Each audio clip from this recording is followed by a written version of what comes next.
सादगी से, बहुत प्रेम से। शराब कितना रहेगा नशा इसका? सुबह सुबह उठने के बाद तेरा मुंह देखना कैसा होगा? मुंह देखने लायक नहीं होगा आपका। और कहा कि बाबर प्याला शराब कर उतर जाए प्रभात, नाम खुमारी नान का चढ़ी रहे दिन रात। अरे तू नाम का नशा क्यों नहीं करता जो जिंदगी भर नहीं उतरेगी? उस शराब का, उस नशे का क्या करना जो चढ़ चढ़ के उतराए? और ऐसा नशा क्यों नहीं करते जो एक बार चढ़ जाए तो जिंदगी भर कभी ना उतराए? वो नशा कौन सा? वो नाम नशा, नाम का नशा। तो कही कि बाबर प्याला शराब का उतर जाए प्रभात, नाम खुमारी नान का चढ़ी रहे दिन रात। कि मैंने उस नाम का प्याला पी रखा है, ये प्याले क्या मायने रखते हैं? ये तुम्हारा जो शाम को पीते हो सुबह को उतर जाता है, हमने जो पिया है जिंदगी भरी नहीं उतरेगी, ये खुमारी हमेशा रहेगी। नाम में वो शक्ति है। वो नाम जिसको मिल जाता है वो रास्ता भटक जाता है क्या? कौन भटकता है रास्ता? लालची। कौन भटकता है रास्ता? स्वार्थी, अभिमानी, जिसकी उस समझ नहीं है, ज्ञान नहीं है, बेअकल का है, जो अपना हित नहीं समझता। मेरा हित किस में है? अरे तुम हित की बात कहते हो, वो सोचता है कि मुझे जो है किस चीज में फंसाने जा रहे हैं। लेकिन कब पता लगता है इंसान को? जब पता लगता है तब तक बहुत देर हो चुकी होती है, फिर वो कुछ करने लायक नहीं रह जाता। बचपन में इतनी समझ और ज्ञान नहीं होती, बच्चा नादान होता है। हाँ, उसके माँ बाप अच्छे संस्कार दे दें तो सही रास्ते पे जा सकता है। जवानी मस्त होती है, बल ताकत होता है, बढ़ता हुआ खून होता है, दुनियादारी की चीजें उसको अपनी ओर आकर्षित करती हैं, वो भी दूसरों को आकर्षित करता है। उसके मन, इंद्री और सवार जो शारीरिक भोग हैं वो उसको आनंद देते हैं, उनमें मस्त और मगन हो जाता है, बेपरवाह रहता है। लेकिन उस समय में भी उसको अगर सही ज्ञान दिया जाए तो उन चीजों का सदुपयोग करके वो अपने जीवन को सही रख सकता है। ब्रह्मचर्य का पालन करके अपने जीवन को बहुत ऊंचा ले जा सकता है, संवार सकता है। अब ब्रह्मचर्य की बात को भी अगर समझें तो उसका कोई ये मतलब नहीं है आप कहोगे फिर तो हमारा घर बार सब छूट गया, शादी करना बेकार हो गया, हमारा वंश परिवार नहीं चलेगा, संतान उत्पत्ति नहीं होगी। गलत बात है। ब्रह्मचर्य का मतलब क्या होता है? एक नारी सो सदा जती और एक टाइम खाओ सदा बरती।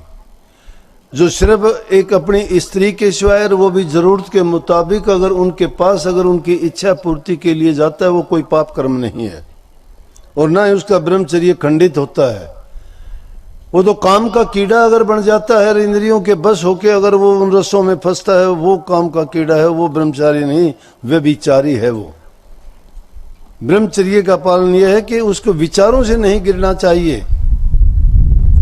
विचार उसके हमेशा पवित्र रहने चाहिए। हमारे ऋषियों ने देखो, जितने भी ऋषि हुए उनके घरवाली ऋषियानी थी, उन्होंने संतान उत्पत्ति की, उनके ऋषि पैदा हुए। लेकिन संतान उत्पत्ति कब? जब उनको जरूरत थी तब। आज के जमाने में तो माता पिता को पता ही नहीं होता संतान कब होगी, क्योंकि उन्होंने कोई समय निश्चित नहीं किया, उन्होंने उस चीज का पालन नहीं किया, ना कोई व्रत रखा, ना कोई मर्यादाओं को ध्यान में रखा। जो ब्रह्मचर्य का पालन करता है, ब्रह्मचर्य में वो शक्ति है कि जो इंसान को बहुत आध्यात्मिकता के ऊंचे दर्जों में ले जाती है। अगर ब्रह्मचर्य से कोई गिरा हुआ है और वो शब्द की भक्ति करना चाहता है, सूरज शब्द का योग करना चाहता है, उसके लिए मुनासिब नहीं है, वो नहीं कर पाएगा। जो लोग आके शिकायत करते हैं ना कि मेरा शब्द नहीं खुलता, मेरा ध्यान नहीं लगता, मुझे प्रकाश नहीं दिखाई देता, वो अपनी कमजोरी जाहिर करते हैं, वो अपनी कमजोरी बताते हैं कि उनमें कमी है। तो कैसे? मैंने ये नहीं कहा कि वो अपनी स्त्री को त्याग दें, मैंने ये कहा है कि संयम के साथ, जरूरत के मुताबिक, आवश्यकता है उतना ही काम किया जाए। उससे ज्यादा अगर तुम उन पचड़ों में पड़ते हो तो तुम्हारी गिरावट आ जाएगी, कामी कीड़े नहीं बनना, बल्कि जरूरत पूरी करना है। तो इन बातों का जो पालन करता है वो सदा, एक स्त्री होती है वो सदा ब्रह्मचारी होता है, एक समय खाता है वो व्रती है, व्रत करने की जरूरत नहीं। तुम कहते हो हमने व्रत किया, व्रत किस लिए करते हो? व्रत करते हो, कोई कहता है मैं मौन कर लूं, क्या फायदा है? कोई कहता है मैं एक टांग के उस पे तप कर लूं, अरे एक टांग से तप करता तो परमात्मा तुझे 2 टांग क्यों देता है कि दे देता? मौन करने से क्या मिलेगा? मौन तुम्हारा जबान तो बंद हो जाएगी, मन में तो बंद नहीं हुआ, मन तो तुम्हारा चलता रहा। मौन करने का मतलब है कि जिस समय में तुम मौन करते हो उतने समय में नाम की कमाई करते रहो, उसका अभ्यास, उसका सुमरण, उसका चिंतन उसी का रहे। वो तो वैसे भी करते हो, वैसे भी रख सकते हो। फालतू बिना जरूरत की बातों को बक बक करना गलत है। ये संयम रखने की चीजें हैं। जब इन चीजों पर तुम्हारा संयम होगा, खाने पे संयम होना चाहिए, सोने पे संयम होना चाहिए, जो काम पर संयम होना चाहिए, भक्ति के लिए भी संयम होना चाहिए, मन पर संयम होना चाहिए। जब इन चीजों को तुम सबको संयमित कर लोगे तो तुम्हारा रास्ता अपने आप से आगे खुलता चला जाएगा। बढ़ते तो बुराइयों में हैं, नशे विषय विकारों से निकलते नहीं हैं, डंग मारते हैं। अपराधी तीर्थ चला क्या तीर्थ नाया, कपट दाग धोया नहीं, झूठा अंग जिकोड़ा। एक अपराधी आदमी है, वो तीर्थों पे जाके गंगा में स्नान करके या ब्रह्मपुत्र में स्नान करके या त्रिवेणी में स्नान करके या गंगा सागर जाके कह स्नान करके कह दे मैंने पापों को धो लिया है। अरे कहाँ से धो लिया पापों को? सिर्फ अंग आपने जिकोड़ा है, शरीर पे पानी डाला है तुमने, मन को तो साफ नहीं किया। मन को अगर साफ करना चाहते हो तो मन ओ धोपे नावे के रंग, मन धोपे नावे के रंग। मन की सफाई अगर करना चाहते हो तो उसकी सफाई तो नाम से होगी। मन को जो इसमें मलिनता भरी हुई है, जो पाप कर्मों से ये मलिन हो गया है, इसको साफ करने के लिए आपको नाम रूपी दवा है वो लेनी पड़ेगी। जो जो नाम की कमाई करते चले जाओगे मन भी तुम्हारा साफ होता चला जाएगा। और वो अभ्यास करते रहो, अभ्यास इसीलिए कही कि करत करत अभ्यास के मूड मती होत सुजान, रसरी आवत जात तो सिल पर गिरत निशान। मूर्ख से मूर्ख इंसान भी अगर अभ्यास करता है बहुत अच्छा हो जाए। कालिदास के बारे में तुमने सुना होगा, बहुत बड़ा कवि हुआ है हमारे देश में कालिदास। काफी नाटक लिखे उन्होंने, किताबें लिखी, बड़े बड़े अच्छे उन्होंने नाटक लिखे। बिल्कुल अनपढ़ था, ठोठ, कुछ नहीं आता था, लेकिन इतना बड़ा विद्वान हो गया। अभ्यास किया, जानकारी लेके। उसकी पत्नी बड़ी पढ़ी लिखी थी। तो अभ्यास आदमी को सब कुछ सिखा देता है।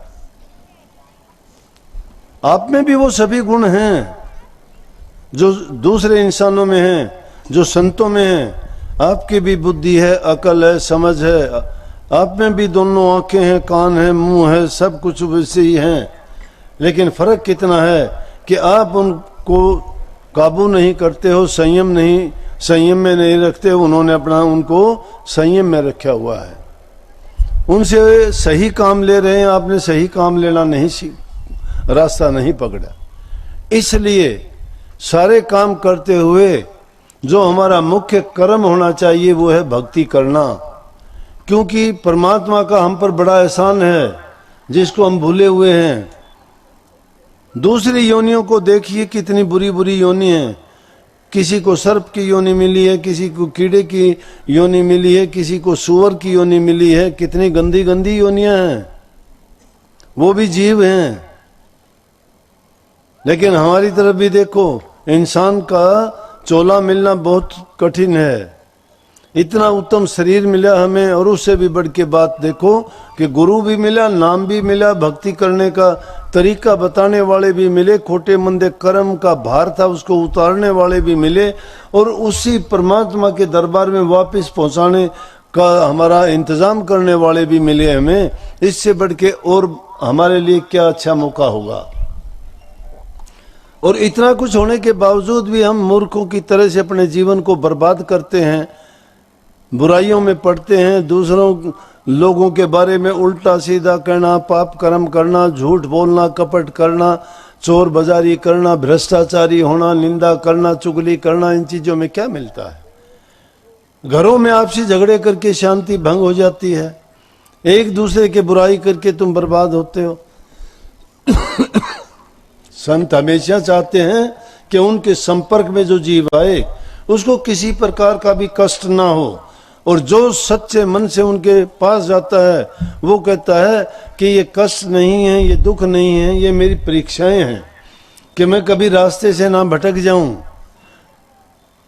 कई कह देते हैं कि गुरु की शरण में गए फिर तुम्हें ये दुख क्यों हुए, या वो खुद भी कह देता अपनी नासमझी के कारण कि मैंने नाम ले लिया फिर मुझे दुख क्यों हुए। वो नहीं समझते, क्योंकि हर चीज को परखा जाता है। अरे 2 पैसे की तुम हंडिया लेके आते हो, उसमें भी हाथ मार के देखते हो कि फूटी हुई तो नहीं है। तो गुरु के शीश ऐसे ही बना लेगा, वो भी तो थोड़ा बहुत एक आधी परीक्षा लेके परखेगा कि कितना सच्चा है, कितना झूठा है, ये कैसा है। लेकिन गुरु तो वो भी नहीं करता, वो तो फिर भी तुम्हें कहते हैं कि चलो एक दिन सुधर जाएगा, जरूर सुधर जाएगा। और ये बात पक्की है कि जो गुरु की शरण में लगा रहता है एक दिन ऐसा आता है कि वो सुधर जाता है। द्वार धनी के पड़ा रहे, धक्के धनी के खा, कभी तो धनी निवाजी जो द्वार छोड़ ना जा। कुत्ते को देखा है क्या? कुत्ता नहीं देखा कभी आपने? गलियों में घूमते हैं कुत्ते, पाल भी लेते हैं कुत्तों को। पालतू बड़े लोग तो पाल के पटा डाल के घर में बांध के रखते हैं, लेकिन कई कुत्ते हम किसान लोग जो रखते हैं अपने घरों में उसको वैसे ही छोड़ देते हैं। वो घर में ही बैठा रहता है, खेत में भी जाता है, हमारे साथ काम करते हैं वहां भी होता है। लेकिन उस कुत्ते को क्या देखोगे तुम? देखोगे इसको रोटी नहीं डाली, रोटी डालोगे, कभी भूल जाओगे वो बेचारा नहीं मांगता रोटी, वो दरवाजे के बाहर पड़ा रहता है। संतों ने उसकी हालत देख के कही कि वो उसका धनी है, मालिक है, उसके द्वारे पे पड़ा हुआ है। घंटे 2 घंटे गुजर गए, उसको ख्याल नहीं आया। फिर ख्याल आया कि अरे कुत्ते को तो डाला नहीं कुछ भी, वो उसको रोटी डालते हैं कि भूखा है बेचारा।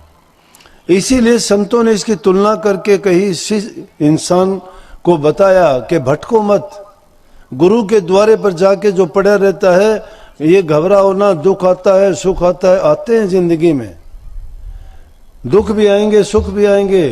वो हमारे किए हुए कर्म हैं, हमारे कर्म काटे जा रहे हैं, हमारी परीक्षाएं ली जा रही हैं, हमें परखा जा रहा है हम कच्चे हैं कि सच्चे हैं कि कैसे हैं। ये परीक्षाएं होती हैं। सिखों में चौथे गुरु रामदास जी थे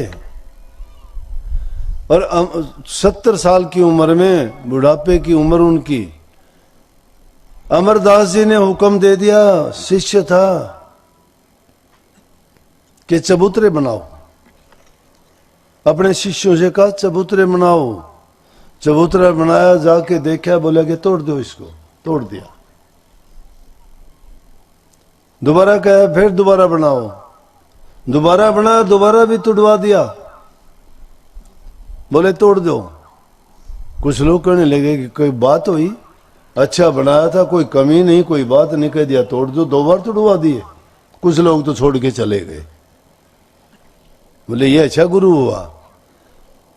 कुछ दिन के बाद में फिर कहने लगे बनाया, फिर बना रखे, बनाया, बोला तोड़ दो इसको। कितनी बार तोड़वाया, कितनी बार बनवाया, सब छोड़ के चले गए। एक रामदास बचा अकेला, रामदास। उससे पूछा, लोग कहने लगे अरे रामदास गुरु की तो बुद्धि खराब होगी, बुढ़ापा है, बार बार तोड़वाता है तो बार बार क्यों बनाता है? बोला अरे मूर्खो, शर्म करो, अगर गुरु की बुद्धि भ्रष्ट होगी तो सारी सृष्टि भ्रष्ट होगी। तुम कहे कि गुरुमुख हो, तुम्हें गुरु ने ज्ञान दिया, तुम गुरु के बारे में तुम्हारा ये भाव और ये भावना है, डूब मरो तुम।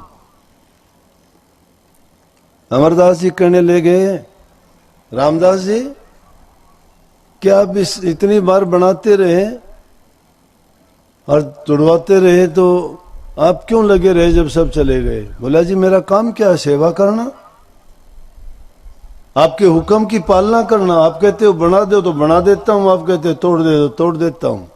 मुझे तो सेवा मिली हुई है, मुझे ये नहीं देखना क्या बनता है क्या टूटता है। मुझे हुक्म है, उस हुक्म की पालना करता हूं, मैं उस हुक्म में चलता हूं। इसलिए ये बड़ा कठिन काम है। पिया का मारे कठिन है खांडे की धारा, बहुत कठिन है। क्या पता किस घड़ी क्या परीक्षा हो जाए।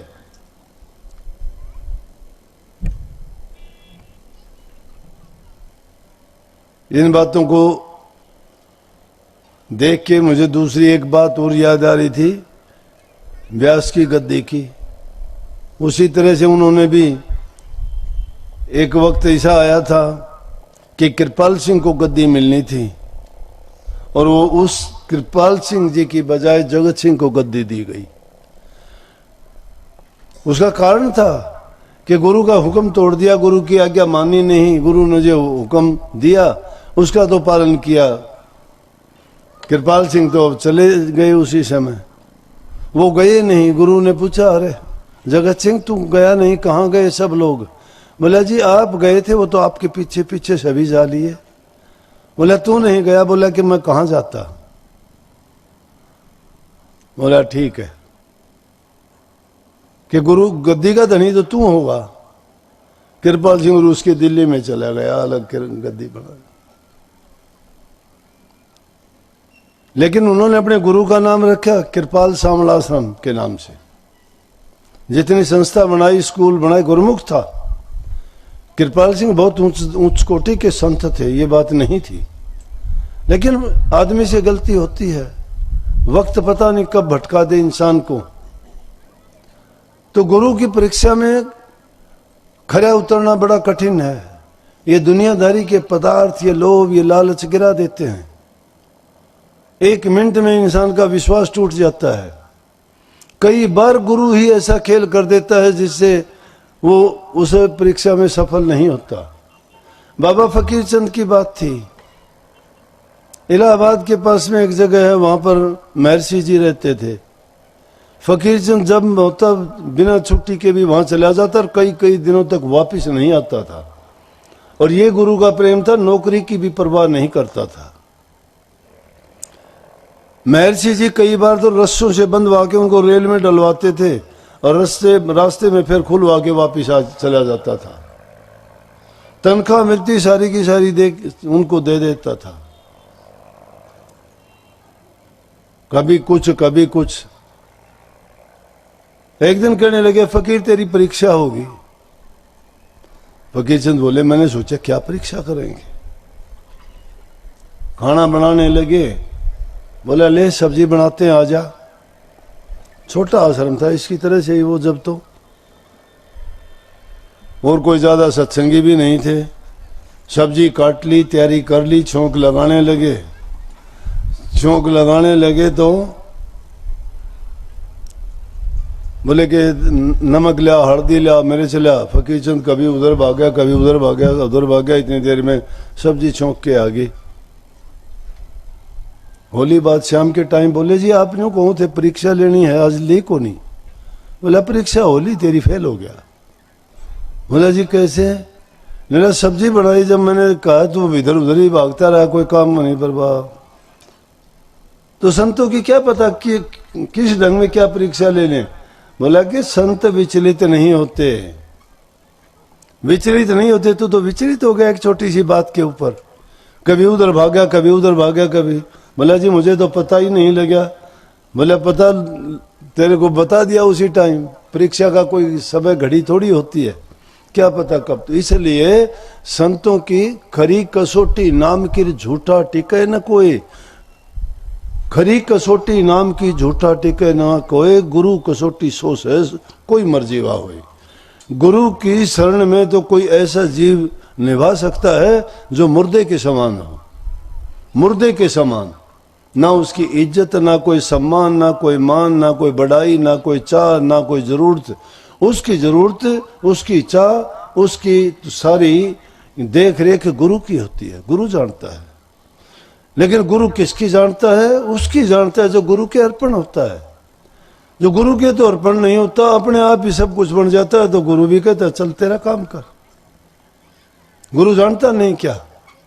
इसलिए गुरु की आज्ञा में रह के नाम की कमाई नहीं कर सकता जीव अपनी मर्जी से। गुरु बढ़ाए सब बढ़र बलकर बढ़ा ना कोई, बल करके हिरना कुछ रावण बढ़े दिए जड़ा मूड से कोई। बल से नहीं बढ़ता इंसान, गुरु की कृपा से बढ़ता है। संतों की चढ़ा नजर होया बजर, संतों की दृष्टि जिस पर पड़ जाती है और जो उस दृष्टि को झेल लेता है उसका बेड़ा पार हो जाता है। खरी कसौटी है उनकी, झूठा आदमी नहीं टिक सकता। झूठा कैसे टिकेगा? मेल ही नहीं मिलता। पानी में पत्थर घोलना चाहो, घोलेगा क्या? पत्थर है वो तो। पानी में दूध तो मिल जाएगा, चाहे उनका रंग ना मिल जाएगा। जो नहीं मिलता है वो फिर एक रंग हो जाएंगे वो दोनों। लेकिन ये नहीं कि तरल पदार्थ से कोई ठोस चीज मिल जाए। अगर मिलाना ही चाहते उसको पीसना पड़ेगा, घिसना पड़ेगा, उसको खत्म करना पड़ेगा। अस्तित्व उसका जब तक खत्म नहीं हो जाता उसमें वो नहीं मिल सकता। बड़ा इसलिए ये ऐसा रास्ता है। परंतु हम और आप लोग गृहस्थी लोग हैं, हमारे लिए बहुत ऊंची और बड़ी बात है कि हमें गुरु मिला, नाम मिला, प्रभु भक्ति करने का तरीका सलीका मिला। हमने बुराइयां छोड़ दी, चोरी झूठ कपट बेईमानी छोड़ दी हमने। नहीं तो अगर नहीं छोड़ते हैं तो हमारी वो हालत है जो कबीर साहब ने कही कि बाग बिगाड़ा बांदरा, सभा बिगाड़ी कूर, भक्ति बिगाड़ी लालची केसर कर दी धूल। जिस प्रकार से बाग में कोई बंदर बढ़ जाता है, उसको नहीं पता फल कच्चे हैं पक्के हैं, तोड़ के फेंक देगा। क्यों? चखेगा, मजा नहीं है। उसको ये थोड़ा पता है तू नुकसान कर रहा है। नहीं, शाखाएं तोड़ देगा, फल तोड़ देगा, फूल पत्ते तोड़ देगा, बर्बाद कर देगा उस बाग को। वो बाग बिगाड़ा बांदर, सभा बिगाड़ी कूर। दुष्ट आदमी अगर सभा में जाएगा उसका वचन बुरा होगा बोलने का, वो कुवचन बोलेगा, बुरी बात बोलेगा, वो आग लगा देगा, एक दूसरे के प्रति भड़का देगा, क्योंकि उसके दिल के अंदर झूठ कपट और बेईमानी भरी हुई है। उसको कूर आदमी कहते हैं। जो जबान से कुछ हृदय से कुछ होता है, कपटी धोखेबाज। तो ऐसा आदमी जो सभा में जाएगा सोच लो कभी किसी बात को पूरी नहीं होने देगा। और भक्ति कौन? भक्ति को बिगाड़ने वाला लालची आदमी होता है। लालच भक्ति में कामयाब नहीं होगी, चाहे किसी भी चीज की हो। और ऐसे आदमी इस प्रकार से कर देते हैं जिस प्रकार से केसर की क्यारी को मिट्टी में मिला देना। बहुत कीमती चीज होती है केसर, बहुत थोड़ी सी पैदा हो तो भी बहुत उसकी कीमत मिल जाती है। लेकिन जब उसको मिट्टी में ही मिला दिया, बर्बाद और खराब कर दिया, तो दो मिट्टी होगी, कुछ नहीं रखा। तो कबीर साहब ने उनकी तुलना ऐसे लोगों की है। लेकिन संतों की शरण में भाई सच्चे मन से जाओगे तो तुम्हें संभाल लेंगे। कहने की जरूरत नहीं, बताने की जरूरत नहीं, दिखाने की जरूरत नहीं। गुरु होगा तो अपने आप तुम्हें संभालेगा। अगर गुरु नहीं है तो भाई वो ही बात है कि अगर धोखे का कपट का गुरु शिष्य व्यवहार जगत में झूठा बरत रहा, कासे कहूं खोज नहीं काहू धोखेदार भया। गुरु तो मान प्रतिष्ठा चाह शिष्य सवार संगान बढ़ा आन बंध्या। सच्चा मार्ग सुर शब्द का सो अब गुप्त भया। गुरु भी सच्चा शिष्य भी सच्चा, कहीं भाग से मेल मिला। सच्चाई के साथ जो बरतता है वो गुरु की मौज को प्राप्त कर लेता है। और गुरु की आज्ञा में जो चलता है वो अपने जीवन को संवार लेता है, सब बुराइयों से बच जाता है, सभी पाप कर्म उसके धुल जाते हैं और उसका मालिक के दर का रास्ता खुल जाता है। वो सीधा मालिक के चरणों में जाके विश्राम पाता है। तो ये थोड़ा समय भाई आपको मिला, इतना व्यस्त होते हुए भी दूर दराज का इतना लंबा आना और साथ साथ हर दूसरे तीसरे दिन तो ये अपने बड़े सत्संगों का आयोजन हो जाता है। और आश्रम में तो आप सुनते होंगे रोजाना ही होते हैं। लेकिन मैं आपको एक बात बताऊं, ये जिद ना किया करो हमारे आश्रम में भी चलो, वहां भी सत्संग करो, ये करो। सत्संग सब आश्रमों में नहीं होते, और इस बात के कारण कई नई जगह के कारण बहुत से सत्संगियों का नुकसान भी होता है। जिस प्रकार से कई जगह के नए सत्संगी बेचारे इतने सालों से तड़प रहे हैं, कहते हैं जी एक बार आ जाओ, वो एक बार ही बुलाते हैं, एक बार ही बुलाते हैं, मैं एक बार भी नहीं जा पाता। आप लोग कहते हो कि हमारे यहाँ जो दूसरे तीसरे दिन ही आया करो। तो सत्संग तो अगर सुनोगे तो टीवी में, यूट्यूब पे, फेसबुक पे, संतवाणी चैनल पे आपको रोजाना मिलता है। मुझे जितना टाइम मिलता है, मैं जहां भी होता हूं, सत्संग के सिवाय मेरा दूसरा काम नहीं है।